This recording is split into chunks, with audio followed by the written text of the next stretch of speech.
Une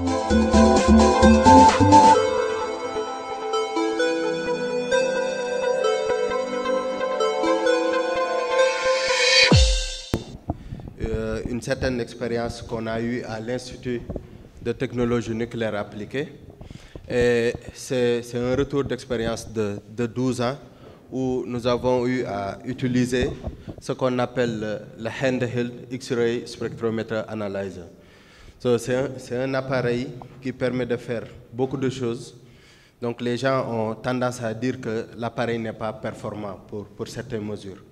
Donc moi je ne suis pas du tout d'accord avec ça et on va essayer de voir le trade-off, donc le compromise. Donc l'appareil, c'est un appareil très simple. Un non-scientifique peut l'utiliser facilement. Vous choisissez vos méthodes, vous prenez votre échantillon, vous déposez ça sur la fenêtre, vous tirez, vous avez des spectres ou bien des concentrations. Donc c'est ça. Maintenant, le problème, c'est de voir ce que l'appareil vous a donné, le nombre qu'il vous a donné, est-ce que c'est correct ou pas. D'accord? Donc pour cela, il faudrait un peu de métier, il faudrait avoir l'habitude d'utiliser ce qu'on appelle l'interaction rayonnement-matière pour des énergies qui sont relatives à la fluorescence X. Donc c'est un appareil qui coûte 58 000 $, mine de rien. Donc qui a cette capacité de faire plusieurs mesures, je l'ai dit tantôt, où vous n'avez pratiquement besoin, dans certaines conditions, de préparer votre échantillon. Vous pouvez effectuer vos tirs le plus rapidement possible et avoir vos résultats. Donc l'acquisition est très rapide et le bruit de fond aussi est minimalisé. Il y a un filtre numérique qui est à l'intérieur qui permet d'enlever le bruit de fond. Et ça aussi, on le verra plus tard, c'est un problème. Parce que pour des éléments de trace, vos spectres sont dans le bruit de fond. Donc si vous les enlevez à partir du filtre, ça va poser problème. Donc c'est pour cela que pour certains, ils disent que l'appareil n'est pas sensible parce que pour ces éléments, vous ne les verrez jamais.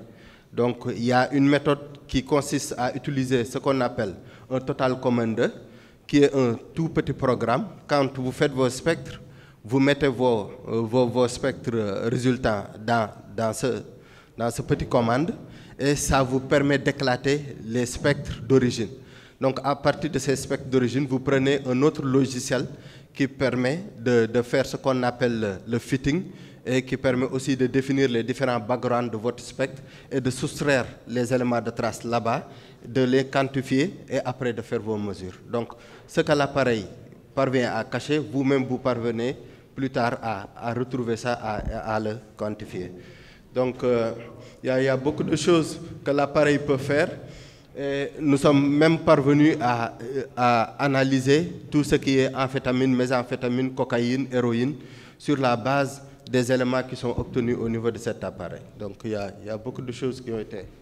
Là, malheureusement, je ne pourrais pas amener de drogue dans cette salle parce que les clauses qu'on a avec la douane ne nous permettent pas de traîner avec 5 grammes de drogue. Donc ici, c'est un principe très simple. Vous avez une source de rayons X, d'accord, qui a une énergie de l'ordre de 40 kV, et cette source de rayons X va exciter un échantillon. Quand cette source excite l'échantillon, donc tous les éléments qui sont dans l'échantillon peuvent être plus ou moins sensibles par rapport à l'énergie d'excitation. Et par conséquent, chaque élément va émettre son propre rayon X qui va être détecté au niveau du détecteur. Donc maintenant, le problème, c'est de voir est-ce que le détecteur est sensible pour mesurer cela. Est-ce que l'angle solide que vous avez utilisé pour pouvoir faire la détection est bon? Est-ce qu'il y a le compromis entre l'angle émergent et l'angle incident? Tout ça, il faudrait définir ça après pour avoir une bonne excitation de votre échantillon. Donc le principe, le voilà, c'est un principe très simple. Et maintenant, donc je l'ai dit tantôt, vous allez pouvoir définir les angles solides, Si1 et Si2, je passe parce que je n'aime pas l'appui, je n'aime pas les formules. Donc ici, vous allez pouvoir connaître les caractéristiques de cet appareil quant à la puissance, quant au courant et quant à la tension aussi. Donc c'est un appareil qui peut se refroidir par peltier, donc vous n'avez pas besoin de l'azote liquide pour pouvoir refroidir votre détecteur. Donc dès que vous éteignez, ça se refroidit. D'accord? Parce que malheureusement, le professeur Wagen n'est pas là, mais c'est quand il était le directeur de l'Institut de technologie nucléaire appliquée qu'on avait écrit le projet et qu'on avait reçu cet appareil au niveau de l'Agence internationale de l'énergie atomique. Donc on avait tout fait autant pour ne pas recevoir un appareil qui demandait l'azote liquide comme refroidissement, parce que l'Institut n'avait pas les moyens, et jusqu'à présent c'est le cas, la situation n'a pas changé. Donc on ne pouvait pas se permettre d'acheter un appareil qui pouvait utiliser le refroidissement par Peltier. Donc, au sein de l'appareil, on va le voir tout de suite, on a plusieurs types de filtres, on peut les appeler ainsi parce que dans cette technique, il y a deux concepts. Il y a ce qu'on appelle filtre, il y a ce qu'on appelle source secondaire. Ce qu'on appelle source secondaire, c'est les générateurs de rayons X qui ont une tension supérieure à 50 kV. Donc si vous avez un générateur de rayons X qui a une tension supérieure à 50 kV, tous les filtres qui sont à l'intérieur sont appelés sources secondaires. Mais comme nous, notre appareil a une énergie qui est tout juste égale à 50 kV, on n'a pas de source secondaire à l'intérieur. Nous avons des filtres. Et ces filtres ne sont rien d'autre que des éléments qui émettent un rayon X caractéristique après excitation de 23 kV qui vont être utilisés plus tard. Là, je précise que notre source, c'est de l'argent qu'on a excité. Donc, tous les rayons X qui vont sortir de cette fenêtre, c'est des rayons X qui sont propres à l'argent, avec une énergie, je pense, de 22,42 kV. Donc, voilà. Donc, là, vous avez en rouge la source d'argent. Donc, c'est le spectre qu'on obtient. Donc, quand vous utilisez les filtres, comme le molybdène, l'aluminium ou le titane, vous avez la possibilité de diminuer le background, donc le bruit de fond. Et le bruit de fond, c'est ce que vous voyez en gris. Donc vous avez cette capacité-là. Donc on pourra voir après comment va se faire le choix des filtres et comment on va améliorer l'analyse. Donc là, je passe, voilà. Donc exactement, c'est ça qu'on a au niveau de l'appareil. Vous avez la source. Vous avez l'excitation ici. Voilà. Donc ça, c'est notre anode. Donc qui va émettre les rayons X. Et à travers la fenêtre de beryllium, les rayons X vont sortir pour exciter l'échantillon. Voilà. C'est cette fenêtre-là que vous voyez. Donc on peut avoir différents cas de figure. Et à chaque fois qu'on excite, vous pouvez avoir un filtre avant d'atteindre l'échantillon. D'accord. Donc ça permet d'affiner la mesure. Maintenant, au sein de l'appareil qu'on a ici, vous avez cette configuration-là, où au-dessus, vous avez la fenêtre. Donc, vous avez la fenêtre de détection, d'accord, d'affichage qui va vous permettre de visualiser ce qui est en train de se passer. Vous avez ce qu'on appelle un DPS, Digital Signal Process, DSP, qui permet de convertir le signal analogique en numérique. En même temps aussi, vous avez le détecteur, d'accord, avec son préamplificateur, d'accord, et la source d'excitation. Et les deux sont dans des angles qui permettent d'affiner la mesure. Le problème, c'est que quand vous avez ces genres d'appareils qui sont commerciaux, vous ne connaissez pas l'angle d'excitation. Ils ne vous le diront jamais, à cause de la concurrence qu'il existe. Donc, si vous voulez faire de la recherche, vous avez une possibilité pour comprendre, pour connaître l'angle d'excitation et l'angle d'émergence.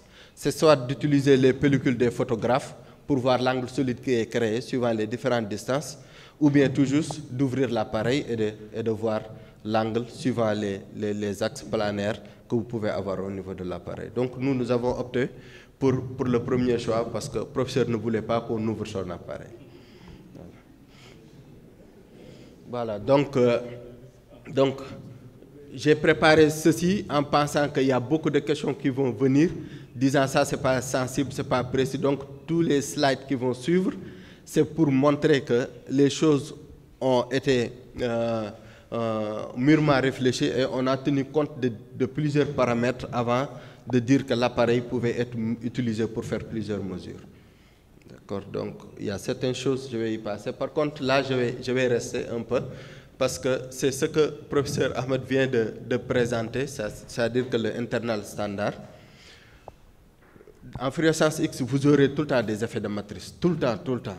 Il y a tout le temps des effets de matrice et ça permet de ne pas avoir des mesures précises.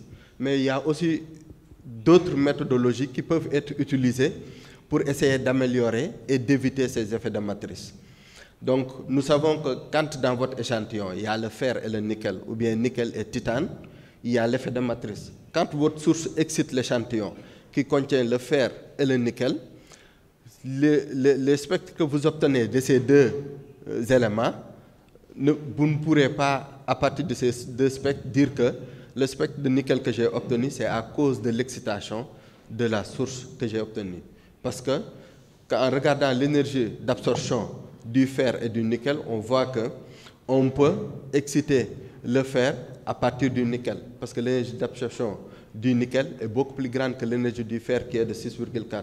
Donc, à partir de là, il nous faudrait trouver un facteur de correction qui, lorsque dans notre échantillon, il y a le fer et le nickel, qu'on puisse dire, quand on va recevoir des résultats provenant du fer et du nickel en présence les deux en présence dans l'échantillon, voici le facteur qu'il faudrait multiplier par rapport à la concentration obtenue au niveau du fer, et voici le facteur qu'on doit utiliser pour pouvoir corriger le résultat au niveau du nickel.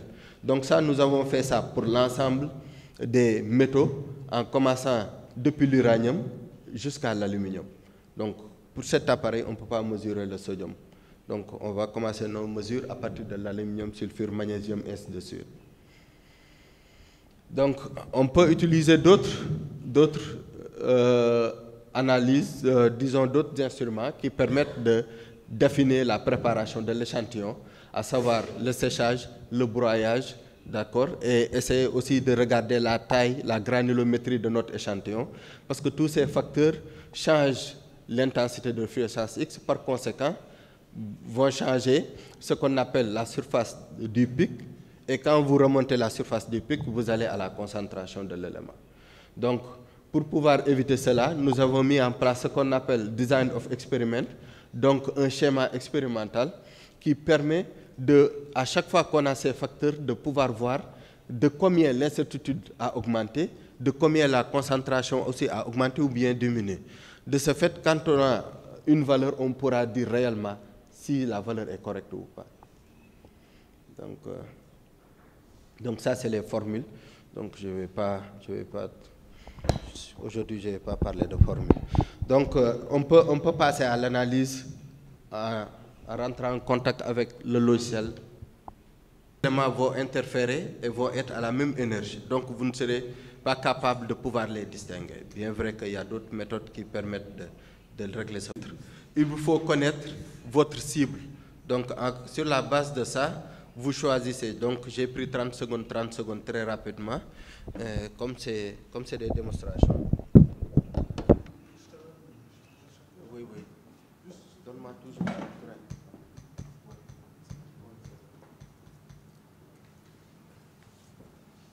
Donc, Moringa, je dépose ça au niveau de la fenêtre de 0,5 cm de diamètre et au niveau... Oh, sorry. Voilà, je vais déposer l'échantillon sur la fenêtre de l'analyseur.